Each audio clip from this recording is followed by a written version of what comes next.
Sebelumnya saya ucapkan puja panganjali, Om Swastiastu, Oh, swastiastu. Assalamualaikum warahmatullahi wabarakatuh. Salam, namo buddhaya, salam kebajikan, wetik tong tien rahayu. Bapak Ibu, mohon izin saya akan share screen ya.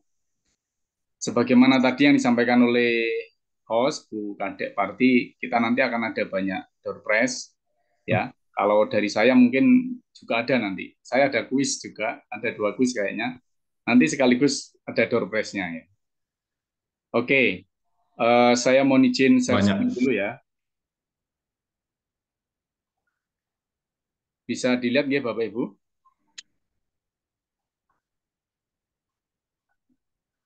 Belum, belum, belum. Belum? Sudah. Sudah. Oke, saya pada kesempatan kali ini kepada Bapak Ibu guru hebat akan mencoba untuk berbagi ya terkait dengan memahami kebijakan kinerja berbasis PMM. Jadi saya mungkin merasa bahwa Bapak Ibu sudah sering mendapatkan sosialisasi tentang kinerja berbasis PMM yang merupakan satu program terbaru dari Kemdikbud ya. Saya mungkin di sini hanya akan berbicara dari bagaimana cara kita memahami kebijakannya. Terkait dengan praktik baiknya, pengelolaan kinerja nanti akan disampaikan oleh rekan saya, Ibu Komang Purnawati. Ya, jadi eh, saya juga praktisi, Bapak Ibu. Praktisi artinya juga menjadi orang yang melaksanakan kinerja berbasis PMM ini karena saya adalah seorang guru. Saya guru di SMP Negeri 1 Kota Batu, Jawa Timur, ya, dan kebetulan juga sebagai ASN. Oke, sebelum kita masuk ke materi, Bapak Ibu, ini ada kuis yang mungkin eh, apa namanya akan nanti berhadiah buku yang pernah saya tulis ya. Jadi buku yang pernah saya tulis. Jadi di 2023 itu kalau nggak salah saya ada 5 buku ya. Ada yang saya tulis, ada yang termasuk sebagai editor ya. Kemudian 2024 ini baru ngejreng juga, itu bukunya berjudul Wariga dan Primbon. Bapak Ibu ya. Kalau ada yang mau jadi dukun mungkin bisa apa namanya belajar dari buku itu ya. Dan saya sudah membuktikannya sendiri, rasanya cocok.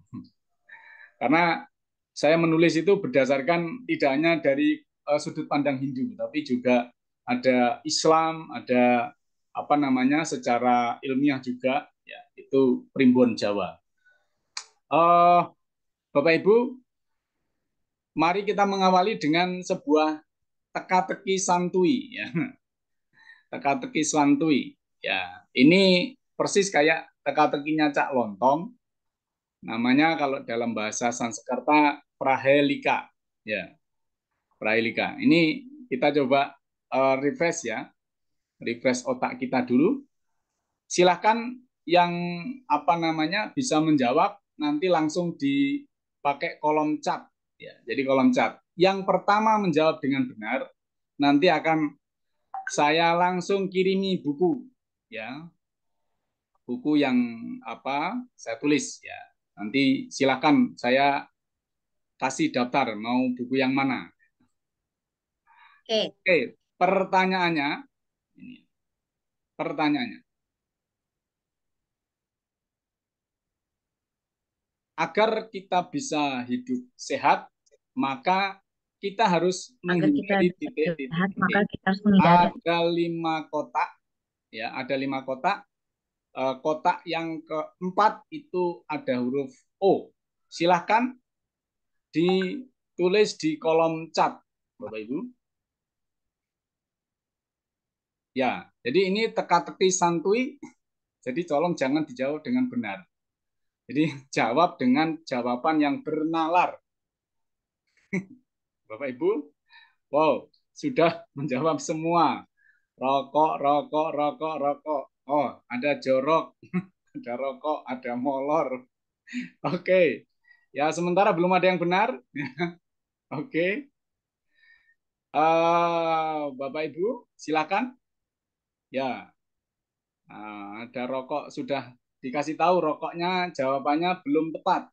Molor juga belum tepat. Bodoh juga belum tepat. Oke. 5, 4, 3, 2, 1. Oke. Bapak Ibu, sementara ini jawabannya belum ada yang tepat. Ya, sementara jawabannya kotor, molor, jorok ya. Oke. Jawaban yang benar adalah ya, ini jawaban yang benalar, sorry, bukan jawaban yang benar. Agar kita bisa hidup dengan sehat, maka kita harus menghindari ya mogok. Ya, Bapak Ibu, jadi kita harus menghindari mogok. Jadi mogok makan, mogok olahraga, mogok tidur. Nah, ini termasuk cara agar kita hidup sehat, Bapak Ibu. Jadi sampai detik ini belum ada yang betul. Mogok ya Pak Mei. Terima kasih, teman-teman. Oke, ini sekedar refresh saja Bapak Ibu ya. Jangan dianggap serius ya, dan jangan dijawab dengan serius karena namanya teka-teki santuy. Oke, Bapak Ibu, terima kasih ya. Tetap semangat, nanti masih ada kuis yang selanjutnya ya. Kuis selanjutnya masih Prahelika, teka-teki santai. Oke, Bapak Ibu, berbicara tentang e-kinerja, terutama yang terkait dengan kebijakan, saya kira kita perlu mendasarkan dulu pada apa sih sebenarnya dasar hukum kita melaksanakan e-kinerja ini. Jadi yang pertama itu adalah Undang-Undang 2000 apa namanya 2023 nomor 20 ya. Undang UU nomor 20 tahun 2023 tentang ASN. Kemudian ada PP nomor 74 yang diperbarui dengan PP 19 2017 tentang guru. Kemudian ada PP 30 2019 tentang penilaian kinerja pegawai negeri sipil ya PNS. Kemudian ada Permendikbud 15 2018 tentang pemenuhan beban kerja guru, kepala sekolah, dan pengawas sekolah. Kemudian ada Permendikbudristek nomor 640 tahun 2021 tentang penugasan guru sebagai kepala sekolah. Yang terbaru ada Permen-Pan RB nomor 6 tahun 2022 tentang pengelolaan kinerja pegawai ASN. Nah, ini yang awalnya itu kemudian apa namanya dijadikan dasar untuk membuat e-kinerja. Jadi kinerja yang berbasis elektronik. Kemudian Permen Pan RB nomor 7 ya, ini tentang penyederhanaan birokrasi, dan yang tahun 2003 yang terbaru juga tentang jabatan fungsional ya, Permen Pan RB nomor 1 tahun 2023. Dan yang secara khusus ya, dan yang secara khusus bagi kita khususnya sebagai guru ini adalah Perdirjen GTK ya, Perdirjen GTK nomor 7607 yang tadi sudah disinggung oleh Pak Ketum tahun 2023 itu tentang pengelolaan kinerja guru dan kepala sekolah. Jadi apa namanya lebih tepatnya atau lebih khususnya ini adalah untuk ASN ya, ini menjadi sebuah kewajiban. Oke, Bapak Ibu, tujuan sebenarnya mengapa kok harus ada e-kinerja ini sebenarnya adalah sesuai dengan pasal 7 dari Perdirjen GTK ini adalah satu untuk peningkatan kualitas dan kapasitas guru dan kepala sekolah. Jadi saya rasa apa namanya dengan bergulirnya adanya PMM ya, jadi PMM Platform Merdeka Mengajar, atau kalau boleh saya plesetkan PMM itu adalah peningkatan mutu mengajar bagi guru ya. Jadi ini menjadi satu hal yang sangat esensial untuk meningkatkan kualitas pembelajaran, terutama bagi guru. Kemudian penguatan peran kepala sekolah dalam menilai kinerja gurunya. Kalau selama ini biasanya kita menggunakan mungkin ada banyak aplikasi. Nah, barangkali dengan adanya e-kinerja berbasis PMM ini khusus untuk guru, semuanya dijadikan satu pintu gitu ya. Jadi biar mungkin lebih seragam barangkali penilaian kinerja untuk guru-guru se-Indonesia. Kemudian tujuan yang ketiga adalah penguatan kolaborasi antara kepala sekolah dengan guru, antar guru maupun antar guru dengan pemangku kepentingan. Ya, jadi dengan adanya e-kinerja berbasis PMM ini, maka saya kira kolaborasi antar guru dengan kepala sekolah, ya sekolah dengan atau guru dengan pemangku kepentingan itu bisa dikuatkan. Mengapa? Karena semuanya nanti bisa terintegrasi di dalam satu aplikasi yang namanya PMM tadi.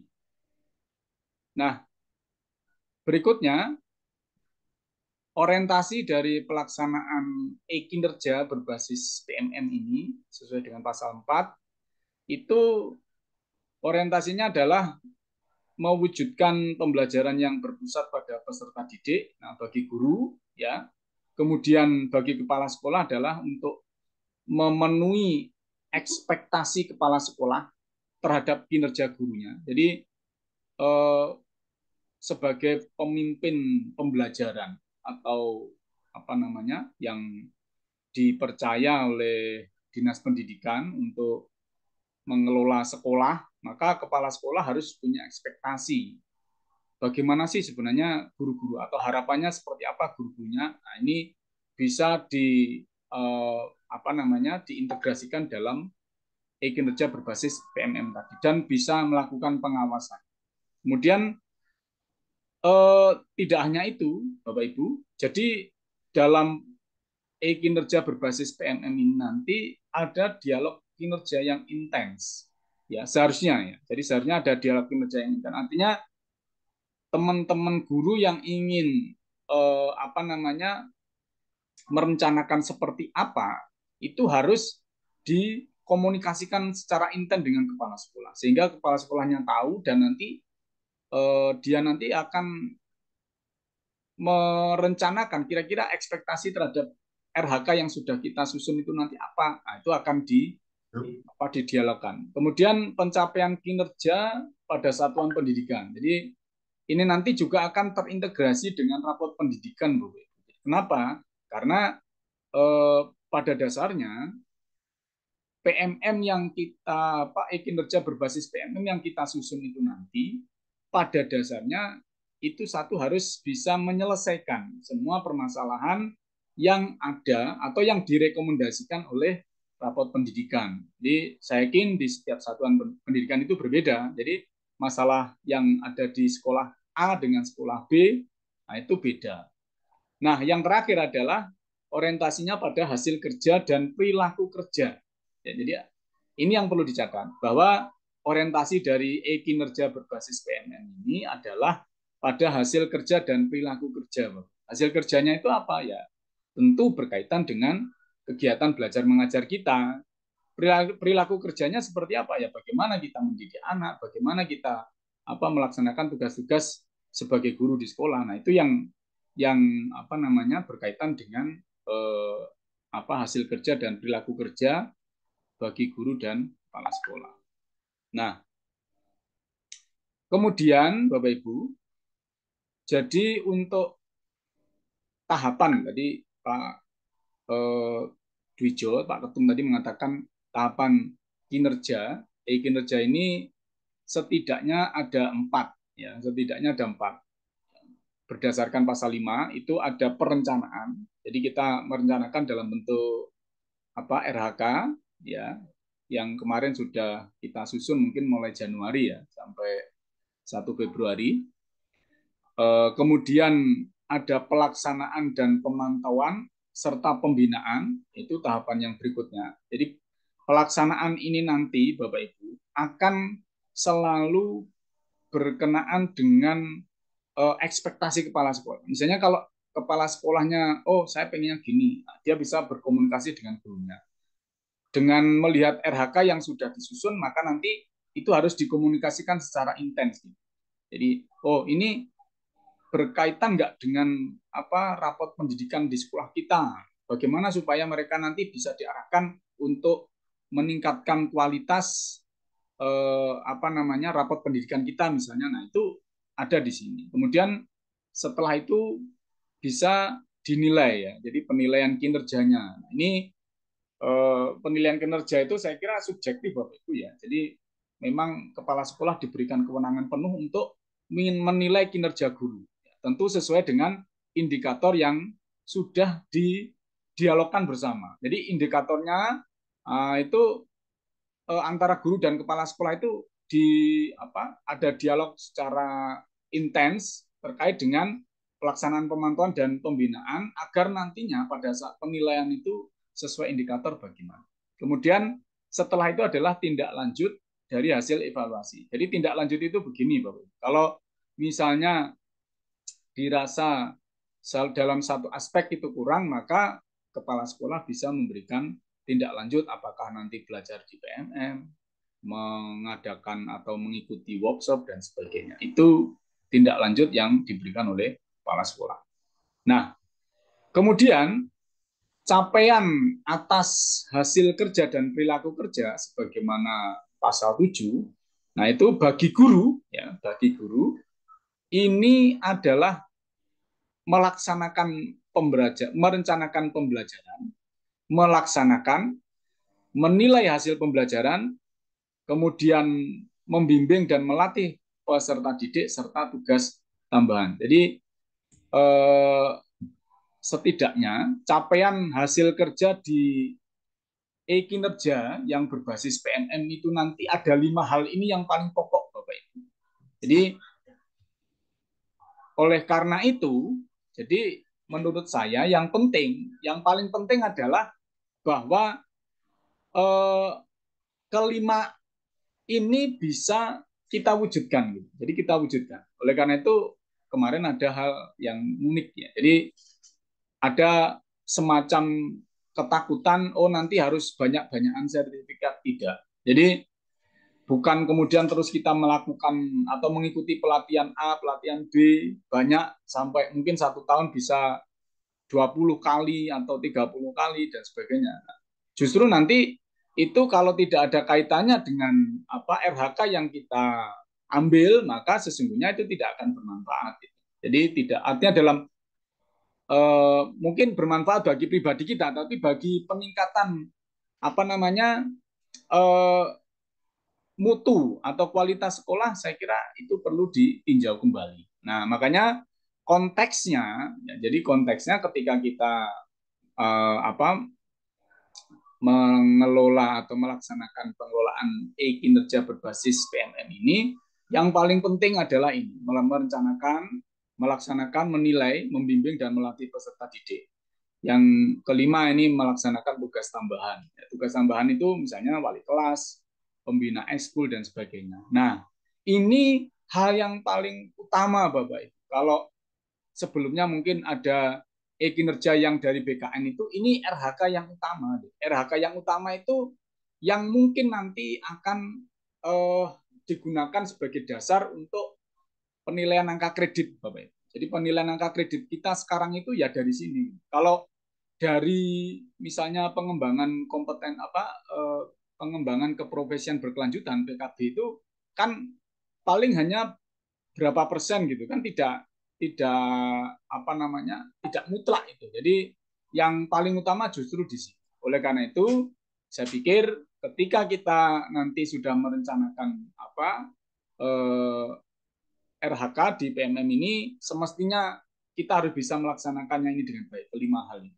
Nah ini.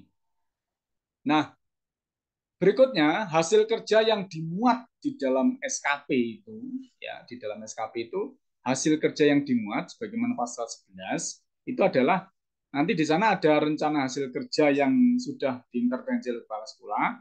Tadi di sana ada diskusi tadi, ada rencana hasil kerja individu, kemudian ada aspek-aspeknya yang semuanya sudah ada di PMM. Nanti akan dijelaskan secara lebih lanjut oleh Bu Komang, karena nanti di sana nanti bisa kita langsung praktik. Ya. Kemudian indikator kinerja individu ya dan target yang harus dicapai. Nah ini hasil kerja yang nantinya ada pada SKP kita sebagaimana ada di pasal 11 per Dirjen. Kemudian perilaku kerja itu ada 3 Bapak. Aspek perilaku kerjanya itu ada aspek perilaku kerjanya, kemudian ada indikator, kemudian ada ekspektasi khusus dari kepala sekolah. Jadi misalnya ketika kita untuk melaksanakan perilaku kerja ini apakah nanti kita bertanggung jawab atau tidak, sering meninggalkan jam atau tidak, atau mungkin sering meninggalkan siswa, atau mungkin hanya memberikan tugas kepada siswa saja. Nah, itu nanti akan jadi ekspektasi khusus atau penilaian khusus dari kepala sekolah. Nah, oleh karena itu, Bapak Ibu jangan khawatir. Jadi sebenarnya kinerja nanti sepenuhnya yang menilai adalah kepala sekolah. Jadi kalau kita istilahnya melaksanakan tugas dengan baik, saya kira nanti nilai kita di kinerja itu paling tidak minimal baik. Gitu. Nah, di RHK di pasal 12 itu nanti Bapak Ibu ada output dan outcome. Jadi outputnya itu nanti adalah berupa ini ya dokumen-dokumen yang mungkin akan kita buat secara langsung di PMM secara online itu ya. Jadi semuanya sudah ada menunya Bapak Ibu, jadi kita tinggal klik-klik saja sebenarnya. Kemudian ada outcome-nya. Outcome-nya ini yang paling penting adalah sesungguhnya bagaimana sih sebenarnya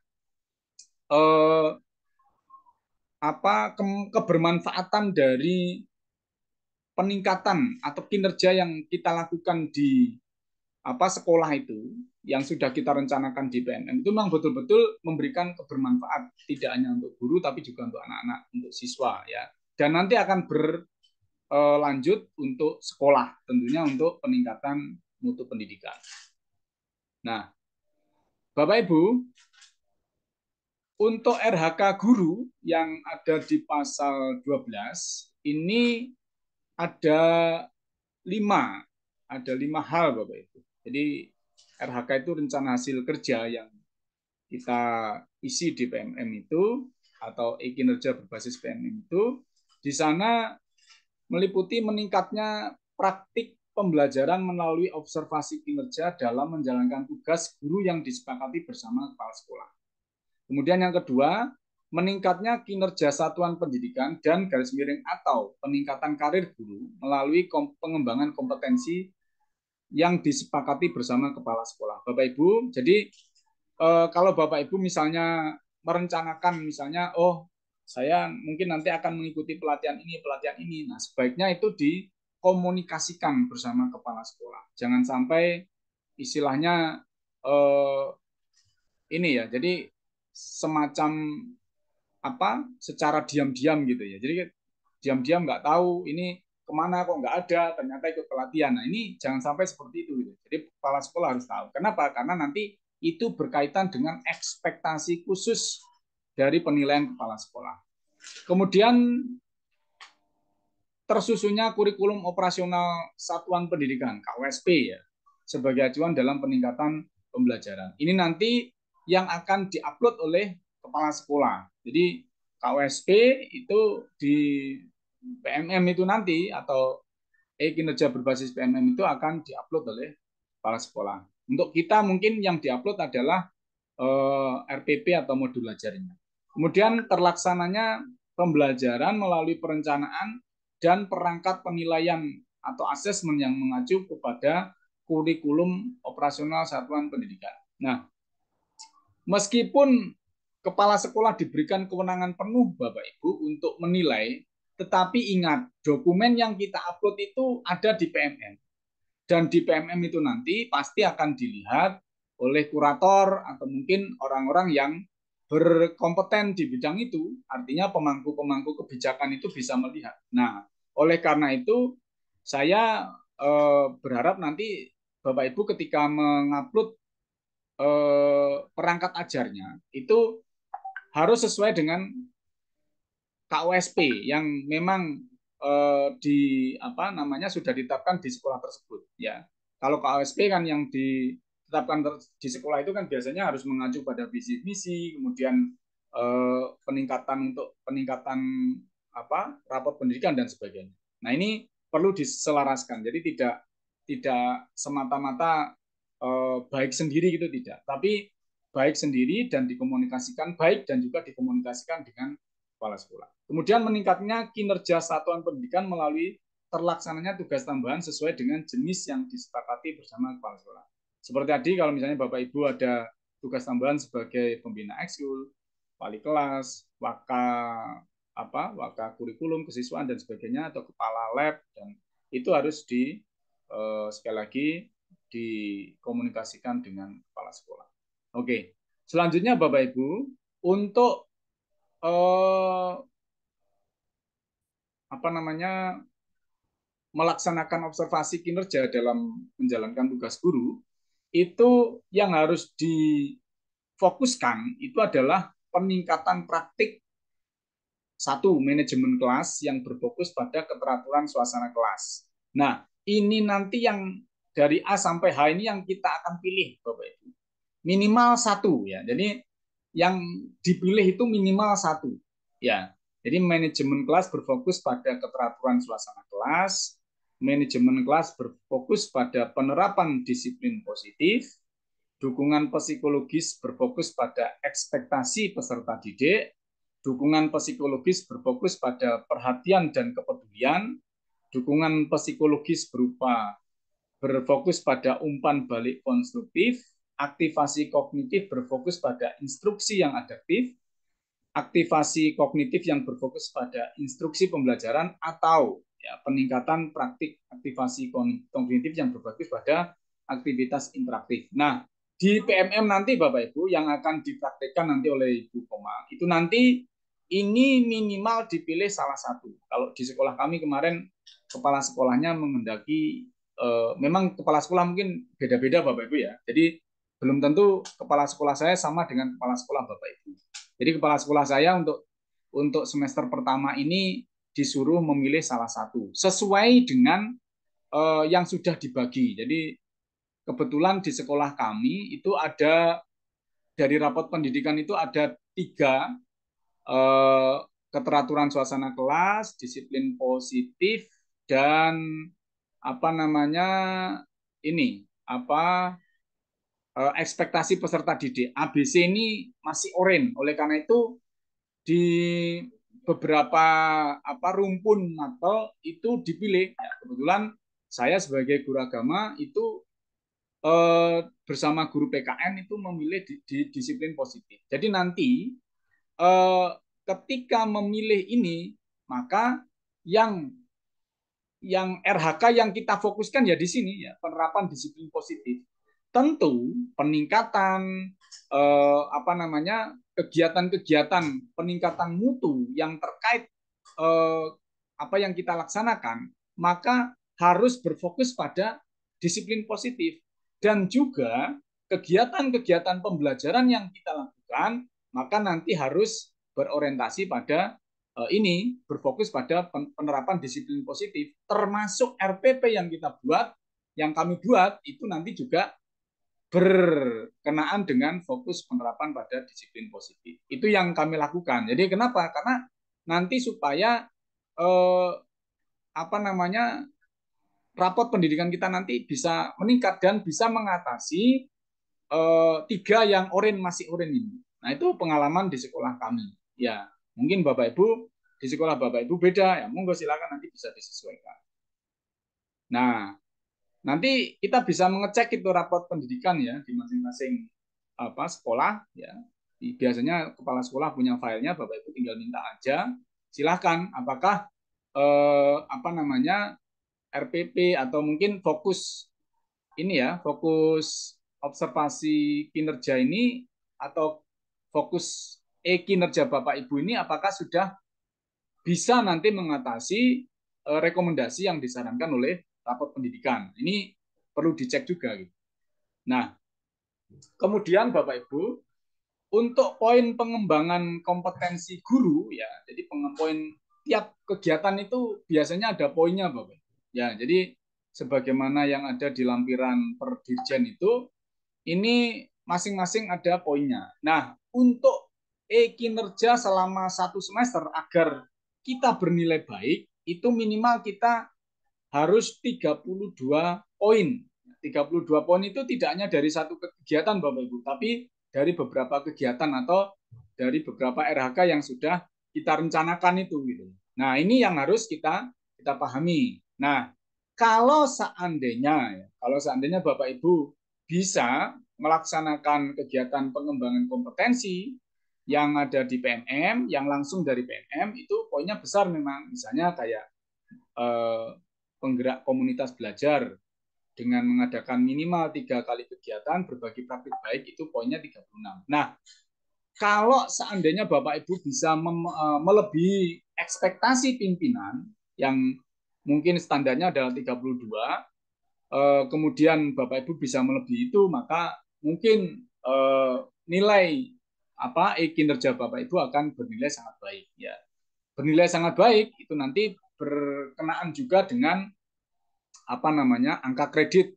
Nah, kalau angka kreditnya baik, Bapak Ibu bisa mungkin tidak perlu nunggu 4 tahun untuk naik pangkat. Mungkin bisa 2 atau 3 tahun mungkin sudah bisa naik pangkat. Nah, itu Bapak Ibu. Nah, ini nanti Bapak Ibu bisa baca sendiri ya terkait dengan poin-poin pengembangan kompetensi yang ada di PMM ini sebenarnya sudah dibuat dengan sangat ringkas atau sangat jelas. Ya, tapi ingat Bapak Ibu, untuk kegiatan yang misalnya harus mendapatkan kurasi dari PMM, itu kita harus hati-hati juga. Misalnya yang namanya di PMM itu kan banyak ya. Jadi banyak yang mengikut sertakan di sana. Nah, kalau kuratornya terbatas, kadang mungkin tidak 1 bulan, 2 bulan, kadang belum selesai. Kadang ada yang mungkin bolak-balik karena salah dan sebagainya, atau karena kurang ininya, kurang umpan balik dan sebagainya. Maka pilihan yang paling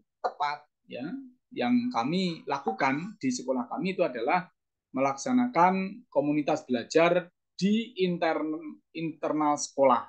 Jadi siapa yang bertanggung jawab ya kepala sekolah. Siapa yang memberikan sertifikatnya ya komunitas belajar di sekolah tersebut. Walaupun mungkin poinnya kecil, tapi kan poin itu bisa langsung didapat. Jadi kalau untuk teman-teman kebanyakan yang mungkin tidak mau ribet ya sebenarnya dan bisa mengatasi permasalahan-permasalahan yang ada di sekolah itu ya di sekolah yang bersangkutan, maka saya pikir kegiatan-kegiatan komunitas yang ada di internal sekolah itu bisa diberdayakan. Jadi dengan itu nanti teman-teman tidak akan susah untuk mencari poin, tidak harus cari ke sana ke sini padahal mungkin tidak sesuai dengan RHK yang disusunnya gitu. Kadang kan gini. Jadi intinya begini, kegiatan pengembangan kompetensi apapun yang kita lakukan, maka harus kita sesuaikan dengan RHK yang kita sudah susun gitu. Jangan sampai tidak nyambung gitu. Jadi kalau tidak nyambung, barangkali itu tidak akan memenuhi ekspektasi dari kepala sekolah.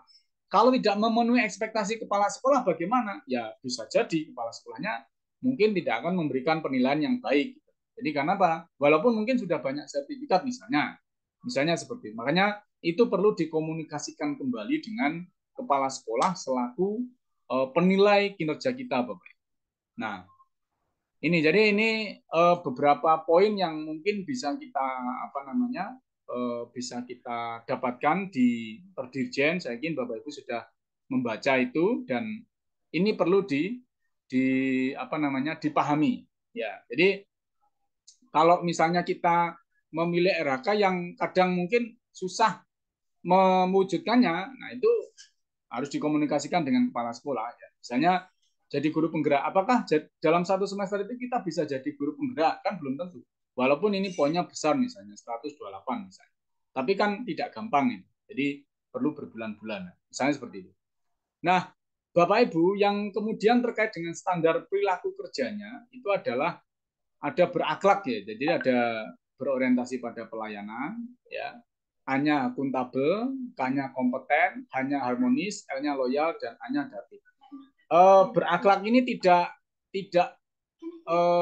berubah. Jadi ini sama dengan kinerja yang ditetapkan oleh BKN pada tahun lalu sama. Jadi ini standar perilakunya sama, tidak berubah.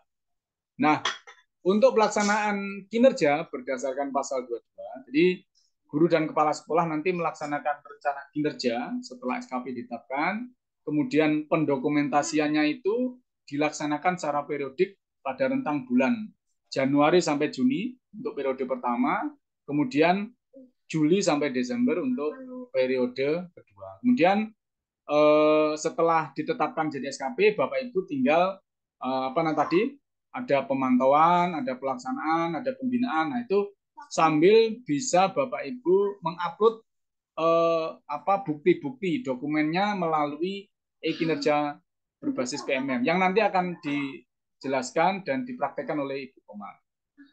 Kemudian pemantauan kinerja Bapak Ibu itu dilakukan oleh pejabat penilai kinerja kalau kita berarti kepala sekolah. Kalau kepala sekolah itu biasanya oleh dinas, apakah itu pengawas atau kepala dinas langsung. Gitu. Jadi ada beberapa kebijakan. Kalau di kebijakan di dinas kami itu dinilai oleh pengawas. Jadi kepala dinas mendelegasikannya kepada pengawas. Kemudian jadi ini ada pemberian umpan balik berkelanjutan. Kemudian berdasarkan pemantauan itu, pejabat penilai itu menunjukkan kemampuan kinerja, jadi menilai apakah dia bisa menunjukkan kemampuan kinerjanya atau tidak bisa menunjukkan kemampuan kinerjanya. Nah, selama periodenya belum selesai, Bapak Ibu, maka pejabat penilai ini berkewajiban untuk memberikan pembinaan gitu. Jadi dipanggil gurunya, diajak komunikasi dan sebagainya. Oh, Bapak Ibu, Bapak kan misalnya Bapak Ibu kan merencanakan ini, kemudian kok ini belum terwujud, gimana? Apakah nanti di akhir periode Bapak Ibu bisa mewujudkan? Nah, itu bentuk komunikasi dari kepala sekolah sebagai pejabat penilai dan juga nanti sekaligus pejabat pembina untuk kepegawaian kita gitu. Jadi kita sebagai pegawai juga punya berhak untuk dibina oleh pejabat pembina, dalam hal ini kepala sekolah. Kemudian setelah dinilai maka nanti akan ada apresiasi atau penugasan baru kalau misalnya apakah tidak sesuai dengan ekspektasi. Nah, selama periodenya belum selesai, ya, kemarin kami diskusi dengan kepala sekolah saya ya. Jadi itu masih di bulan Mei atau kalau di periode kedua itu bulan November ya, itu masih ada waktu untuk merevisi, Bapak Ibu. Jadi merevisi itu dalam artian dikomunikasikan dulu dengan kepala sekolahnya itu. Jadi misalnya terkait dengan rencana yang mungkin belum terrealisasi. Nah, itu ada kebijakan khusus dari kepala sekolah atau mungkin kepala sekolah bisa melakukan pembinaan seperti yang tadi saya sampaikan. Kemudian dalam hal guru dan kepala sekolah tidak menunjukkan kemajuan kinerja, nah maka ini pejabat penilainya bisa melakukan penyesuaian atau pengusulan pembinaan kinerja. Jadi pengusulan pembinaan kinerja ini apakah nanti dalam bentuk workshop, dalam bentuk pelatihan dan sebagainya, atau mungkin belajar melalui PNM kalau itu memang ada di topik PNM misalnya. Nah, kemudian terkait dengan pembinaan kinerja Bapak Ibu, jadi pimpinan itu bisa melakukan bimbingan kinerja dan konseling kinerja ini sebagaimana pasal 24. Ya, bimbingan kinerja ini biasanya melalui kegiatan pengembangan kompetensi berkelanjutan. Apakah itu melalui PNM atau melalui komunitas internal di sekolah atau di tempat lain yang sah gitu ya, maksudnya begitu. Jadi kemudian yang ketiga, konseling kinerja ini dilakukan oleh pimpinan ya pejabat penilai kinerja itu untuk mengidentifikasi dan menyelesaikan masalah perilaku kerja. Jadi misalnya begini, kalau ternyata ada guru yang sering izin dan sebagainya, itu bisa ada masalah perilaku kerja berarti itu. Jadi itu perlu diberikan konseling, pembinaan. Ya, saya kira dimanapun instansi itu sama Bapak Ibu ya. Kalau misalnya pimpinan melihat ada anak buahnya yang sering meninggalkan jam atau sering meninggalkan kerja, ya itu pasti akan ada pembinaan. Nah, tindak lanjut kinerja Bapak Ibu yang disebutkan dalam pasal 29 itu nanti berupa pelaporan kinerja, jadi baik guru dan kepala sekolah. Kemudian ada pemeringkatan kinerja baik guru dan kepala sekolah, apakah itu baik, sangat baik atau kurang. Ya, kalau kurang berarti ada konsekuensinya nanti. Jadi kalau ada konsekuensinya berarti nilai kita kan kredit kita nanti sangat kurang. Kemudian bisa berupa penghargaan dan sanksi. Kalau penghargaan berarti kita diberikan penghargaan kalau sebagai ASN tentu nanti akan lebih cepat naik pangkat misalnya. Itu penghargaan yang bisa diterima secara langsung nanti. Kemudian kalau sanksi ya mungkin apakah itu sanksi biasanya kan harus mengacu kepada undang-undang ASN ya. Biasanya itu panjang itu. Jadi kalau sanksi itu. Jadi ada yang mengatakan nanti TPP-nya dicabut, nah itu jangan khawatir Bapak Ibu ya. Mungkin prosesnya masih panjang kalau kalau misalnya Bapak Ibu misalnya kinerjanya kurang itu toh nanti juga akan berakibat pada pejabat penilai gitu. Gimana kok anak buahmu bisa nilainya kurang? Nah, itu. Jadi ada semacam isu seperti itu tidak perlu dikhawatirkan. Tapi yang penting kita bekerja dengan baik itu aja. Ya. Oke, Bapak Ibu, sebelum kita melanjutkan pada contoh formnya, saya ada kuis lagi nih. Ya, ini Bapak Ibu mungkin yang dari Bali, ya, misalnya tahu ya Sidoarjo, kota Sidoarjo ya.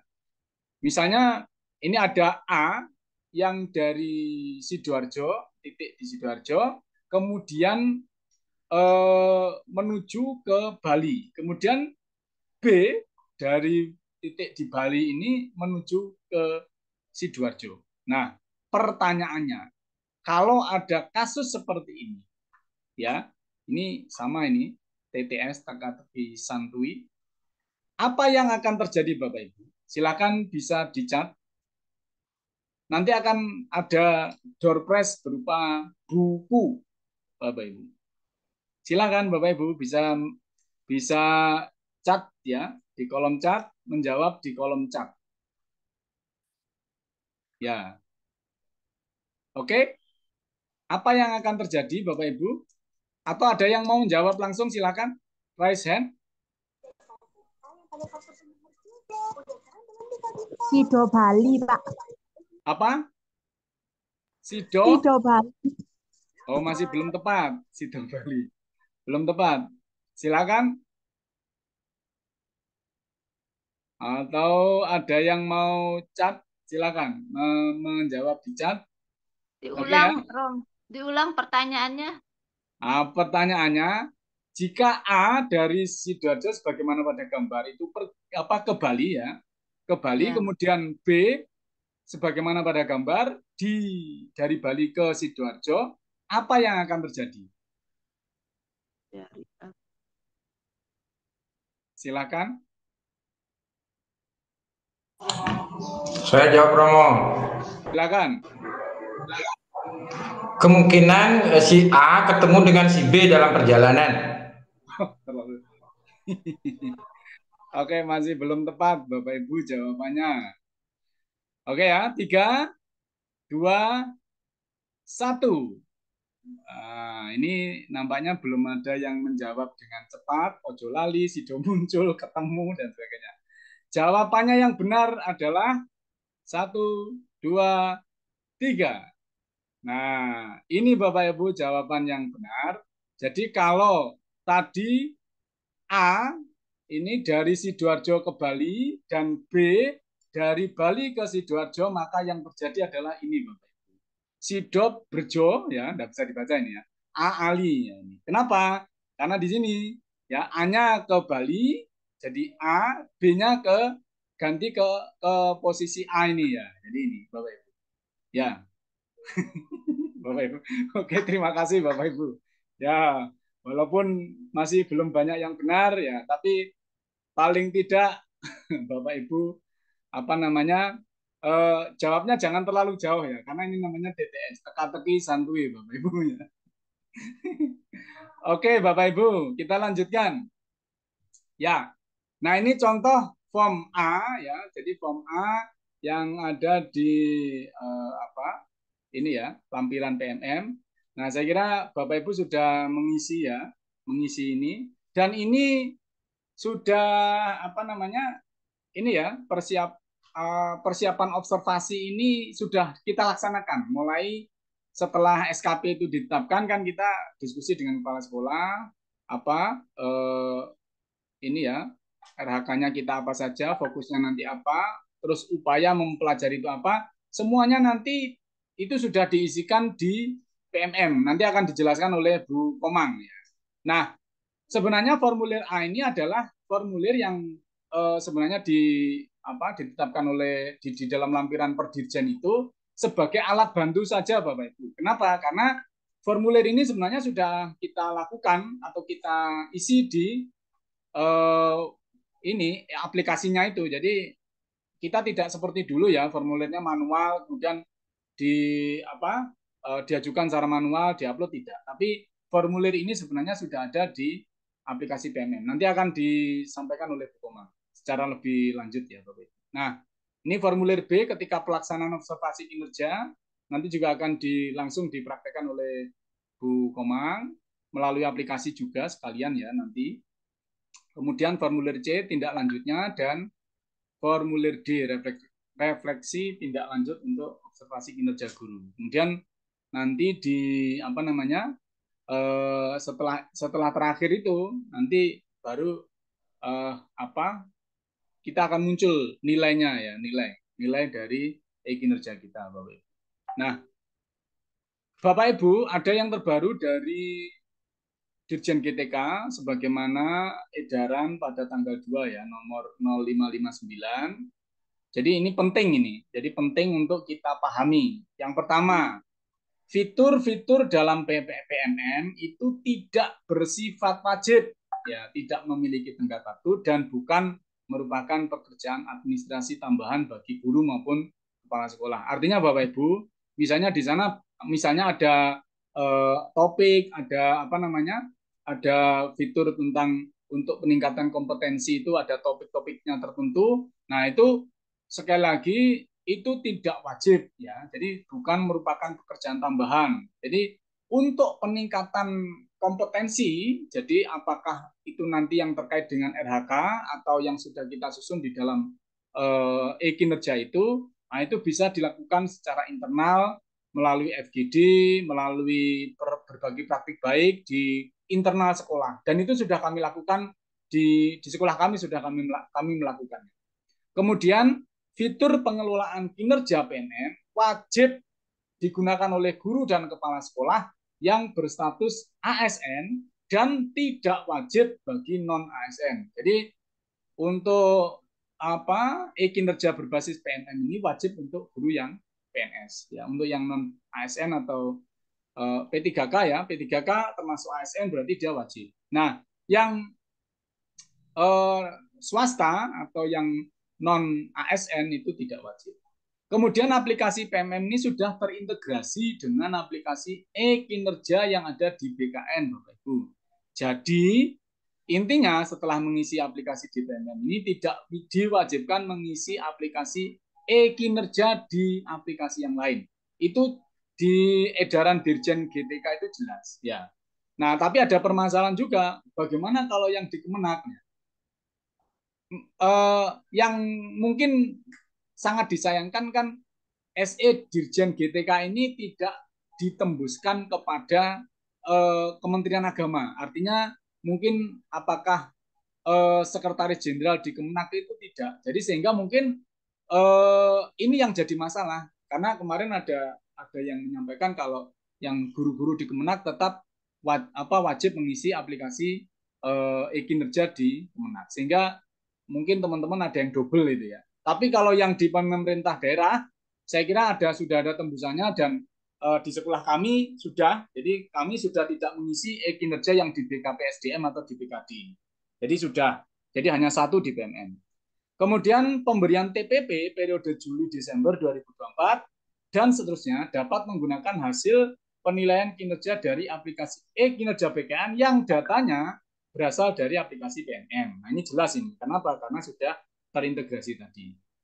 Yang terakhir, masih ada kesempatan untuk memasukkan SKP Januari sampai Juni dalam aplikasi NPM itu masih dibuka pada sampai dengan 31 Maret 2024, Bapak Ibu. Jadi saya kira dengan edaran Dirjen GTK ini bagi guru-guru yang ada yang di bawah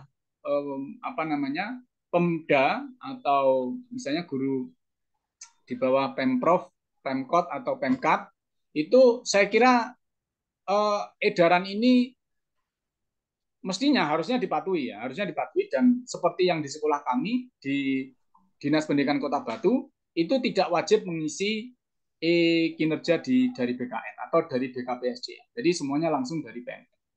Nah ini. Nah, terakhir Bapak Ibu pergi ke kolam mencari ikan. Ikan dipanggang di bumbu kesap. Demikian saya sampaikan. Jikalau ada yang kurang, mohon diberi maaf. Terima kasih Bapak Ibu. Semoga apa yang saya sampaikan terkait dengan memahami kebijakan terkait dengan kinerja berbasis PMN ini bisa bermanfaat untuk kita semua. Terima kasih dan Om Santi Om. Wassalamualaikum warahmatullahi wabarakatuh. Salam, sadu, sadu, sadu. Rahayu. Rahayu, Rahayu Om Santi Om. Terima kasih Pak Miswanto dengan paparan yang begitu clear ya, detail.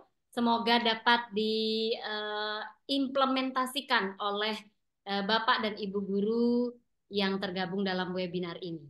Nah, untuk tidak memangkas waktu, kita masih akan juga mendengarkan narasumber kita yang kedua.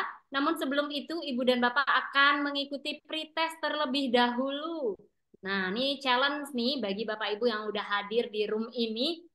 Kita ada pretest. Nah, pretest ini akan saya linknya bisa diakses. Maaf, linknya saya bagikan di chat box. Di chat box. Ibu dan Bapak dipersilahkan mengisi sebentar. Apakah sudah muncul? Belum ya?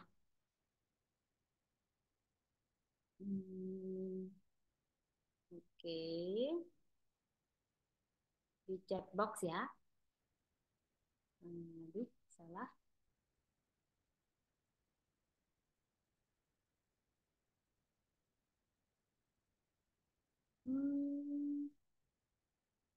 Mohon izin host atau ini saya tidak bisa posting untuk link pretestnya ya.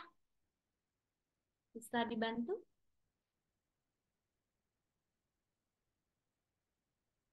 Baik, saya bantu. Ya. Apakah Ibu dan Bapak sudah bisa melihat chatnya? Oke, sudah.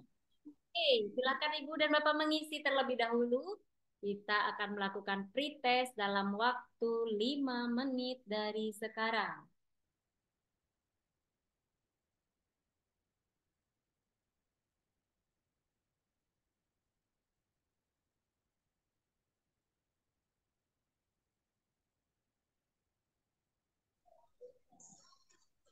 Piye, aduh. Yang kesulitan mengakses pretestnya, bisa?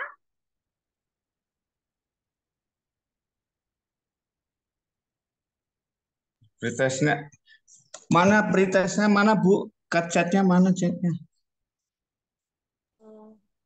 Di chat box, di chat box. Sini sih chat box.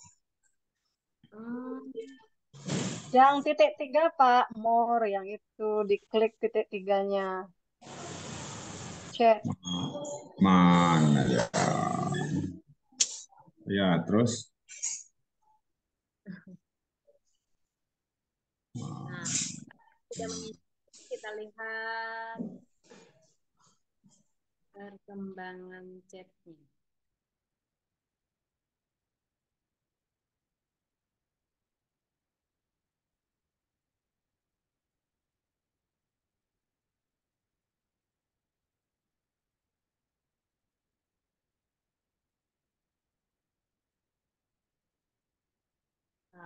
Mohon bantuannya untuk mengirimkan link pretestnya di YouTube juga supaya Ibu dan Bapak yang hadir di YouTube tidak bisa hadir di sini bisa juga mengikuti pretestnya.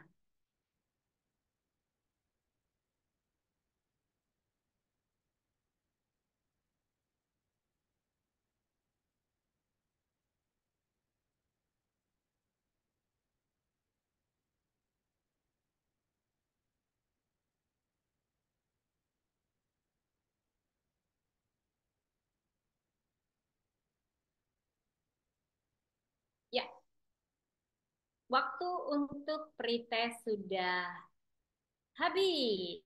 Nah, bagaimana hasil pretestnya akan kemudian di review nantinya. Sekarang kita akan lanjutkan untuk materi webinarnya, materi dari pemateri kedua. Sebelumnya saya perkenalkan dulu narasumber cantik kita pada malam hari ini yang juga udah malang melintang di dunia webinar tingkat nasional. Kita sambut Ibu Nikomang Purnawati, Ibu Nikomang Purnawati, SPDH, MPDH. Halo Ibu cantik. Selamat malam. Selamat malam, Om Swastiastu. Sehat-sehat Ibu. Sehat Bu. Ibu gimana, sehat? Nah, sehat. Bekerja dengan keluarga, semoga sehat. Perkenankan saya bacakan sedikit kurikulum vitae yang singkat bahwa Ibu Komang Purnawati SPDH MPDH adalah seorang guru di SMA Negeri 1 Mataram ya Bu. SMA mana sekolahnya? SMA Negeri 4 Mataram. Mohon maaf, SMA Negeri 4 Mataram. Beliau tinggal di Jalan Beo nomor 15 Banjarpande Utara Cakra Negara Mataram. Di Tanjung dari tahun 2009 hingga 2018 dan 2018 hingga sekarang SMA Negeri 4 Mataram. Beliau memiliki hobi membaca, praktik yoga, traveling, sosial, dan belajar. Pendidikan agama Hindu dan di Sekolah Gede Puja Mataram dan